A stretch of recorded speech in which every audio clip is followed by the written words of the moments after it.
Welcome to the Thrifty Tips Podcast. You know how sometimes you're digging through the pantry and you find a bag of potatoes that have sprouted? Mm-hmm. Yeah, it's like, what a bummer. I got to toss these. Yeah, you don't want to eat those. Exactly. Well, today we're going to deep dive into how to prevent that. Okay. We're going to learn how the Amish store potatoes for months and months without refrigeration.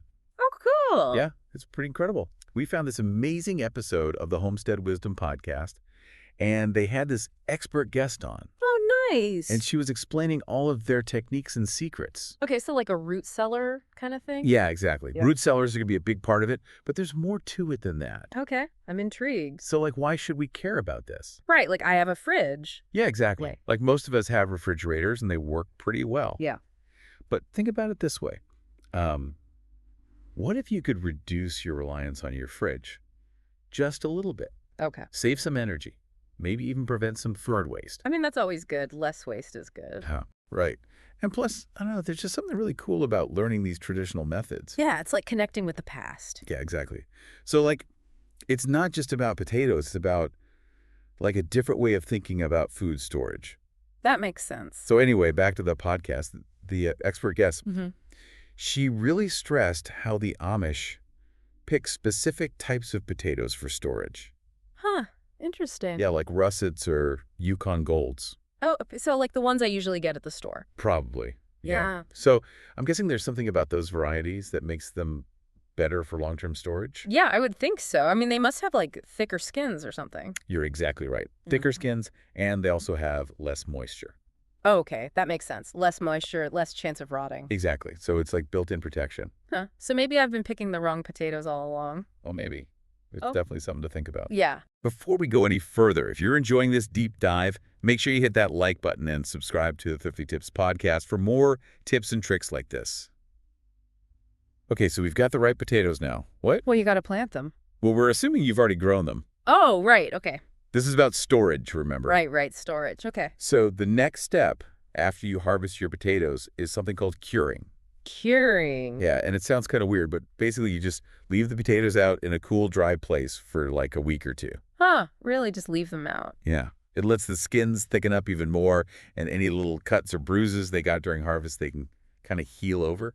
Oh, so it's like giving them time to toughen up before you put them away for the winter. Exactly. It's like their Wow. own little boot camp.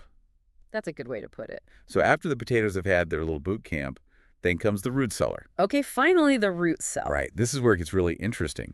The podcast described these root cellars as like these underground chambers, and they're naturally insulated by the earth, so the temperature stays pretty stable. Oh, that's cool. Yeah. And the ideal temperature is like between 35 and 40 degrees Fahrenheit. Wow, that's pretty specific. Yeah. And they also have to keep the humidity just right. How do they do that underground? Well, they have all these like clever ventilation systems. Oh, wow. Like they might have covers on the vents that they can open and close, or they might even have like little fans or something. That's pretty impressive. Right. Like they're basically controlling the climate underground without any electricity. Yeah, that's amazing. So I was thinking about this. I have a basement, but it's definitely not a root cellar. Right. But could I still like create a mini root cellar in my basement? I don't know, maybe. Well, the expert on the podcast said you can create a similar environment even without a dedicated root cellar. Really? Yeah, you just need to find a cool, dark place. Okay. Like maybe a corner of your basement or a pantry or even a cardboard box in a closet. Huh. Okay. The key is to keep it cool, dark, and well ventilated. Okay, that makes sense. So I'm definitely going to try that. Yeah, me too. Now, another thing the podcast mentioned was darkness. Darkness. Yeah, like keeping the potatoes in the dark is super important Why is that? because light can actually trigger sprouting. Oh, really? Yeah, it's like the potatoes like, oh, it's springtime, got to start growing. Huh. So it's like tricking them into thinking it's still winter. Exactly. Don't forget to like and subscribe to the Thrifty Tips podcast if you're finding this information helpful. Oh, and speaking of things that can trigger sprouting, they specifically said don't store potatoes with apples. Apples, really? Why? Yeah, apparently apples release this gas called ethylene.